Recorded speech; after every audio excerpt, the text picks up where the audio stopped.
Welcome to the People and Performance Podcast, offering tips and expert insights into the strategic capabilities, behaviors, and results needed to grow and sustain employee performance.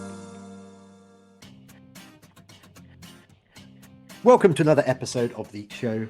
I'm your host today, Bill Bannum, and joining me on this show is the awesome, fantastic, super clever, very charismatic Kevin Oakes, CEO and co-founder over at the Institute for Corporate Productivity. The Institute is a leading authority on next practices in human capital, and Kevin is also the author of Culture Renovation. I'm sure we'll talk about that a little bit today.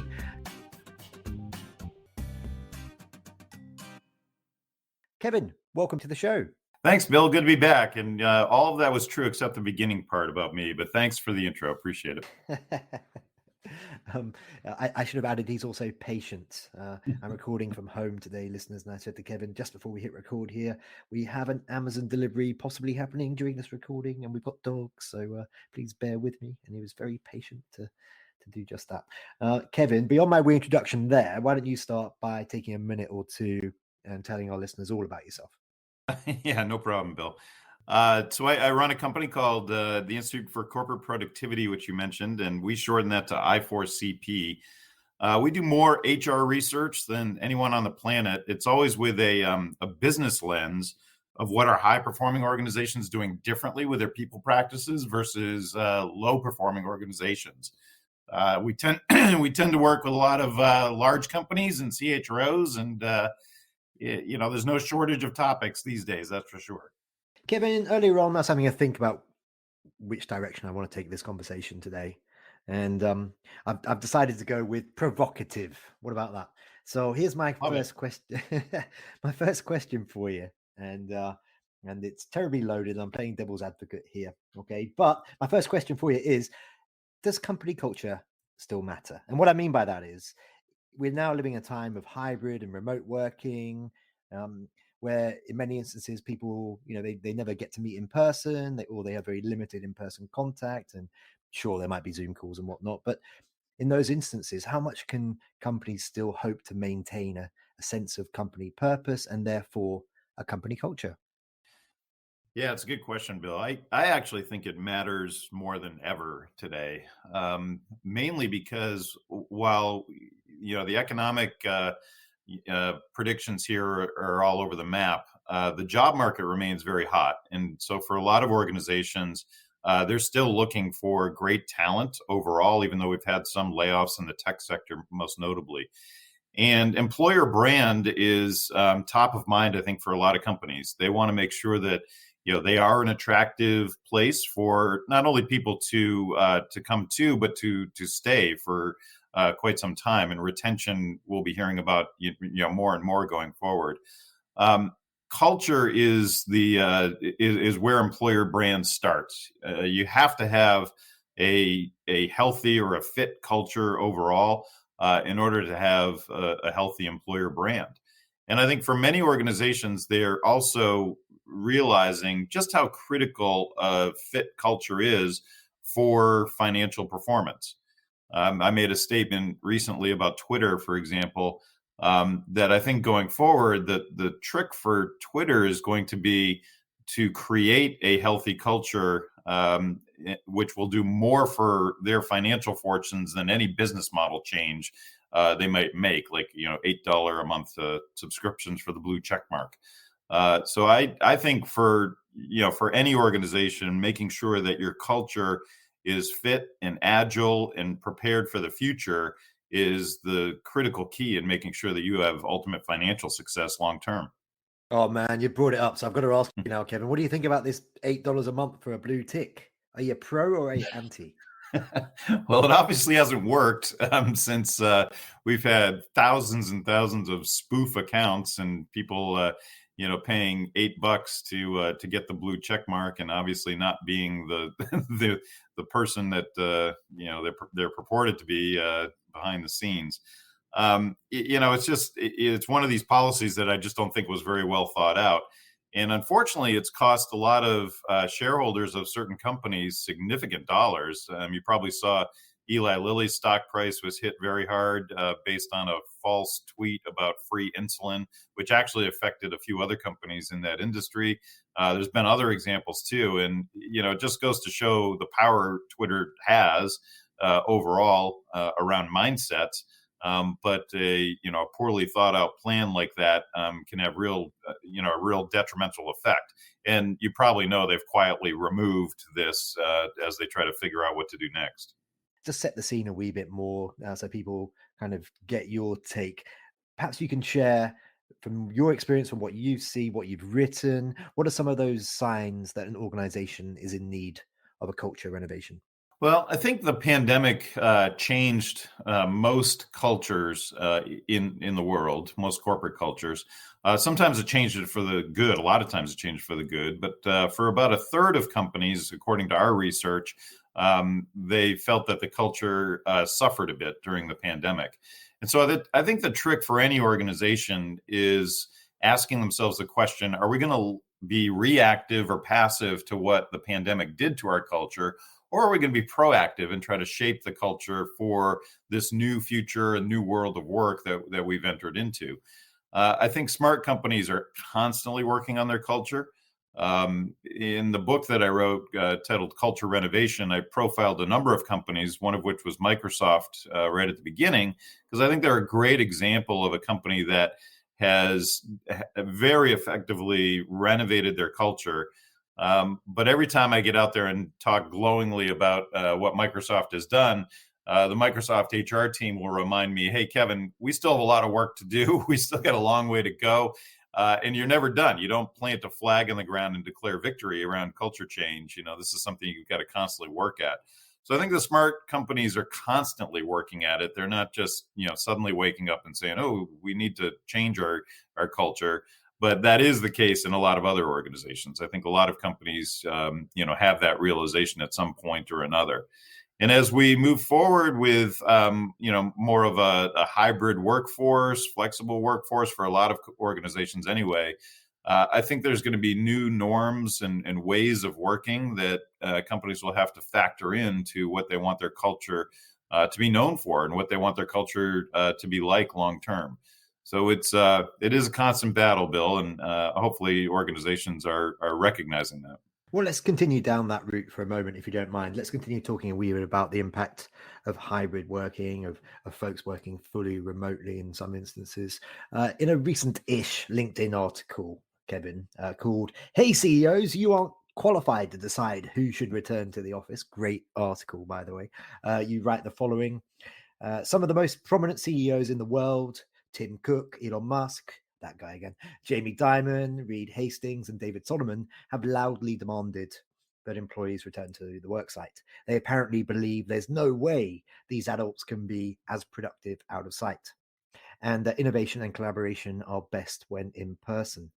You say they are wrong. So my question for you is, why do you believe employees can be as productive and can be as engaged? I feel like you touched upon that part of it earlier, when remote versus in the office.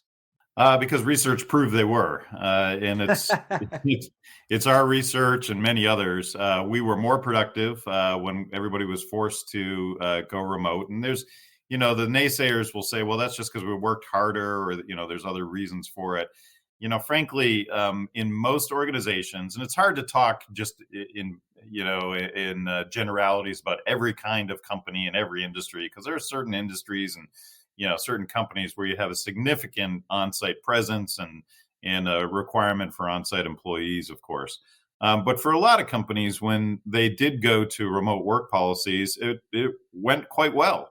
The employees were productive. Communication, collaboration did not suffer, and in a lot of cases, it increased. I've heard many stories about how employees at some companies felt the playing field was now equal, right? And they had more of a voice when they're a little box on a Zoom call than they ever did sitting in a cubicle in an office space. And even things like innovation didn't suffer during the pandemic. So for that article was really designed to say, look, CEOs, you're generally making this decision about return to office or flexible work. It's generally the CEOs making the decision.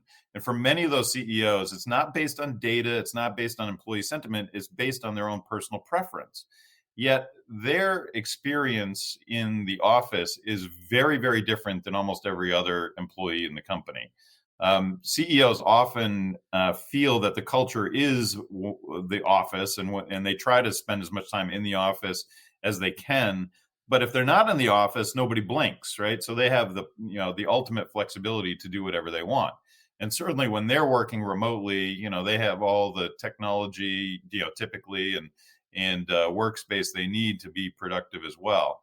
And so the point of the article was you should really listen to your workforce and trust your managers. And I think a lot of this boils down to trust, Bill. The underlying message that you get from some of these CEOs, Elon Musk is the most recent to be vocal about this, is they don't trust employees to work remotely, right? We only think you're going to be productive and have collaboration when you're in the office. And I'd love to see some stats around when people are in the office, how many people are they really collaborating with in person? It can't be that many. I actually think you probably collaborate with more people when you're online, right? When you're remotely than when you're in the office. And so that article is designed to allow CEOs to just think reflectively around how should we be making these decisions. I've talked to a lot of CHROs about this. When I see a company that has a 2 or 3 day in-office requirement, 9 times out of 10, that was the result of a horse trade between the CEO and the CHRO, where the CEO wanted everybody in full time. The CHRO wanted everybody to have flexibility and be able to work remote, and they, settled in the middle. And it's kind of a silly thing. I really think 5 years from now, we'll look back on some of these decisions and just laugh at how juvenile some of them were, and how we didn't really treat adults like adults. We treated them like kindergarten kids who had to be, have their butt in a seat. And that's the only way we, felt that they would, be accountable and be trusted. Here's another quote from you from another article. It goes as follows. Research shows that a toxic culture is 10 times more likely to contribute to attrition than compensation. Yet, how are most companies trying to retain and attract talent? By compensating them more. And according to a recent study by I4CP and Fortune, the study, which was called the Talent Imperative, shows that in this hyper-competitive talent market, compensation is currently the number one approach that companies are taking to hire more and lose less members of the workforce. Tell me a bit more about the findings, Kevin. Yeah, what you just summed up, I think, is one of the more important findings. It's not to say compensation isn't important, but just throwing money at the problem isn't going to solve it if you have a toxic culture. You've often heard that people leave bad bosses, and that is true. They definitely do, but they leave bad cultures more than anything. And so, the point here is try to work on your culture first before you do anything else. If you really want to retain as well as attract employees to your organization. But we had a number of other really interesting findings from that particular study, and Fortune's been a great partner of ours. One of which was that labor and skills shortages pose the greatest potential for disruption to business ahead of things like inflation, supply chain interruption, geopolitical instability, and other factors. And this was based on 71% of respondents saying that was their number one concern. We've had the same kind of statistic from CEOs who say that's their number one concern. And so making sure that they have the right skill set going forward is certainly was one of the more important findings there. We had several others. There were 7 different findings. I won't go over all of them, but another one was that leading organizations emphasize those cultural elements in their employee value proposition overall, and so that's something we're seeing smart companies do on a pretty regular basis. And it's something that we're advising companies to do. We've also seen companies take more of a non-traditional approach to benefits to attract and retain talent. So things like on-site childcare or just childcare in general. Other things that will help make that work-life blend a little bit easier for employees. is another way to attract and retain, the right kind of talent. So it was a good study. It's available to anybody who wants to download it, and it's called The Talent Imperative. Awesome. Thank you very much. We are already coming towards the end of this chit chat, Kevin. Just a few more questions for you. And hey, I might throw them at you in kind of rapid fire fashion now. Fire away. Thank you. So next up, you recently announced the agenda for the I4CP 2023 Next Practices Now conference. I thought it might be nice if you take a minute and tell our listeners about the event. Yeah, this is a conference we've been running for several years. It's been rated the #1 conference for HR executives. One of the reasons it gets that rating is because it's a peer-based conference. There's no trade show, there's no vendors or consultants at the conference. It's just HR executives who are in a very psychologically safe environment, to be able to share, their tools and strategies and have real conversations without fear that they're going to be sold to at the conference, which I think you see at a lot of organizations or a lot of conferences. Each year we try to bring together some great thought leaders along with really impressive HR executives just to talk about different areas of human capital from a next practice perspective.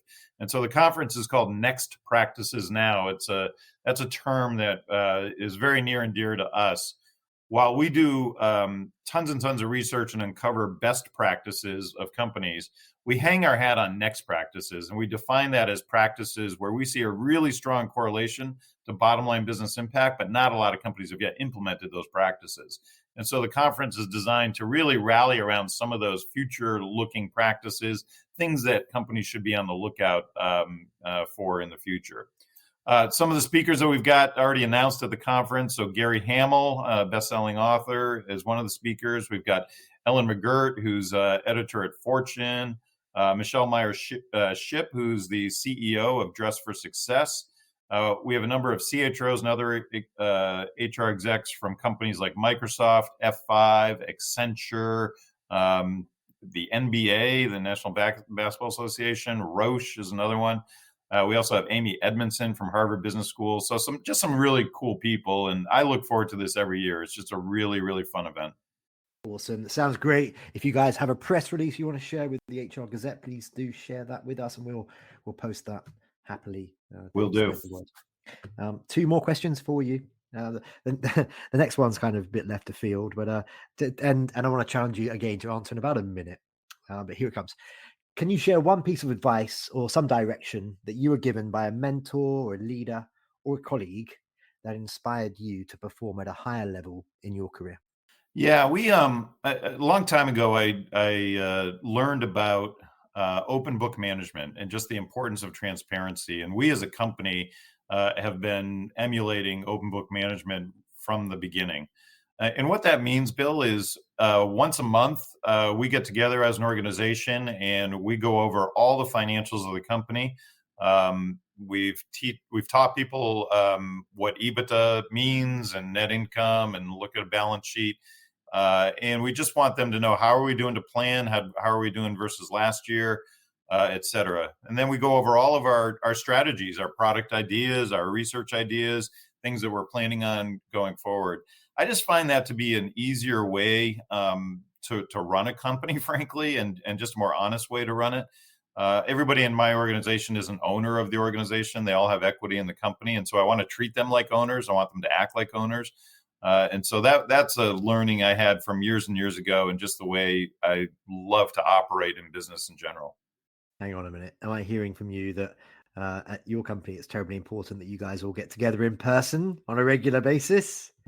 No, none of that's in person. No, we've been a virtual company for a long, long time. We have only one office, which is in the Seattle area, and we've got a number of employees in the Seattle area that are coming into the office as they see fit. A lot of them don't. A lot of them stay remote, but most of our employees are spread out all over the place. And so we've always had that kind of remote culture. And so we meet virtually for that meeting, but we also meet virtually every week. We have a virtual coffee every Wednesday morning where we don't really have a set agenda. We just kind of make it up on as we go. have a good conversation, amongst the team. And I think those kind of things are important when you are a virtual company. You want that, kind of familiarity. Well, there goes my potential gotcha moment. That told me, Kevin. Hey, Kevin, before we wrap up for today, how can our listeners connect with you, maybe get a copy of your latest book? And of course, how can they learn more about I4CP? Yeah, certainly just from our website. The book, again, is Culture Renovation, so they can go out to the book's website as well, culturerenovation.com. And then my email is just kevin.oakes@i4cp.com. So feel free to email me and be happy to try and help. Excellent. Well, Kevin, I think this is the third, maybe fourth time you and I have jumped on a pod together. And that's because I like and respect you, sir. So hopefully we can do another one again very soon. But for now, it just leaves me to say, Kevin Oakes, thanks very much for being my guest again on this episode. Thanks, Bill. Anytime. Love talking to you. Thank you for listening to this episode of the People and Performance Podcast. Follow us on social media and remember to subscribe.